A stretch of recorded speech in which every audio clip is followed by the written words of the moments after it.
Hello and welcome to the Chess Times, the weekly show where we take a look at all the happenings in the chess world throughout the week. And at the end of the episode, we award someone with the player of the week and someone with the move of the week. Let's kick this episode off by going back to the beginning of the week and talking about the Tata Steel Masters 2021. Jordan van Forees becomes the first Dutch player to win the Tata Steel Masters since Jan Timman did it back all the way in the 90s. So it's a huge achievement for Dutch chess. Take a look at the final moments of the Armageddon where he'd managed to defeat Anish Giri.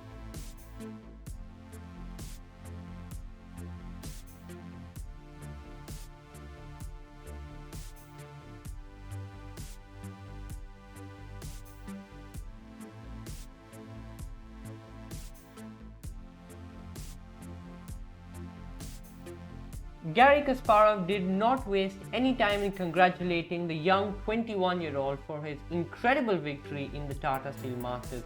Just to give you an idea of how big this win is, the tournament consisted of the world chess champion Magnus Carlsen, Fabiano Caruana, Anish Giri, who was probably the favorite going into the Armageddon, and many of the world's top players.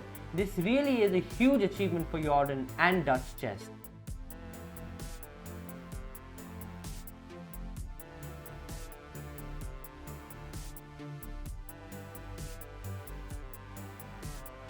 Alireza was upset because he was being asked to move as Anish Giri and Jordan van Forees had to play their Armageddon on a nearby board.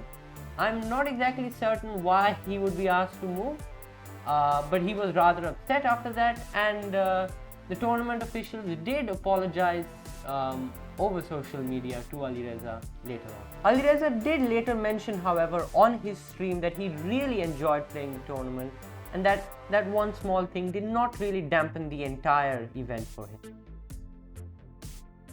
Before we take a look at the standings of the Opera Euro Rapid, I would like to draw your attention to this position between Alexander Grischuk and Anish Giri.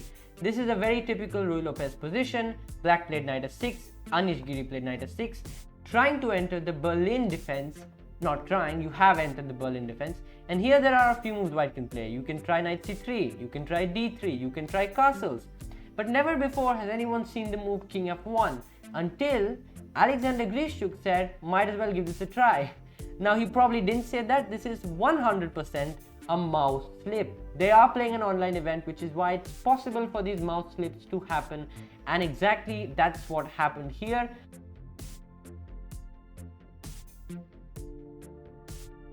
In other news, the Salamanca Masters was won by Alexei Shirov. Now that must have been a bit of a surprise.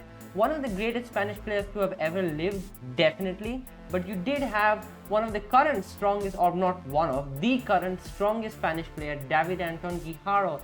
And he was probably the favorite, followed by Veselin Topalov, who at his peak, Topalov was one of the best players in the world. Right now, he's still very good, but definitely not at his best. Still, I would not have placed Alexei Shirov very highly in my list of winners, considering that you do have David Anton Guijarro and Veselin Topalov playing the tournament. Nonetheless, Shirov, one of the greatest chess players to have ever lived, was the rightful winner of the Salamanca Masters. The player of the week is Jordan van Forees. Could I have given it to Alexei Shirov for his win in the Salamanca Masters? No.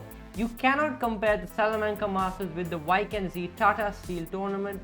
Obviously, Salamanca is a strong tournament, but Tata Steel is the strongest tournament. So congratulations to Jordan van Forees for having won the tournament, at just 21 by the way. The move of the week was played by Levon Aronian against Ding Liren. In this position, Levon played the move rook takes h5, giving up his exchange for a huge compensation after e5. Now in this position, black probably should go queen a2, threatening queen a1, and after bishop f6, king h7, queen d3, queen e3, king h6, queen e3, king h7. White actually has nothing better than to repeat moves. However, it isn't so easy to find all of this, and also it's a rapid game, which is why I really like the sacrifice by Levon.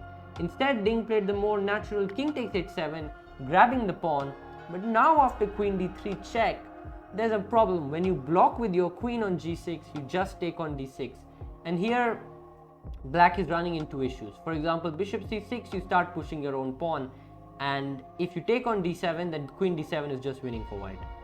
which is why bishop d6 was tried by Ding.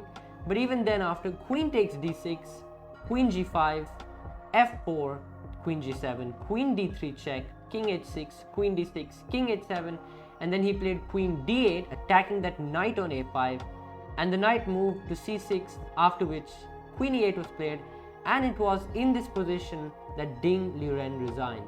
Why did he resign? Well, he resigned for a very simple reason here. Ding Liren resigned because after queen takes h5, there's actually a very forced checkmate sequence. So I think it's a very nice sacrifice by Levon, definitely deserving of the move of the week.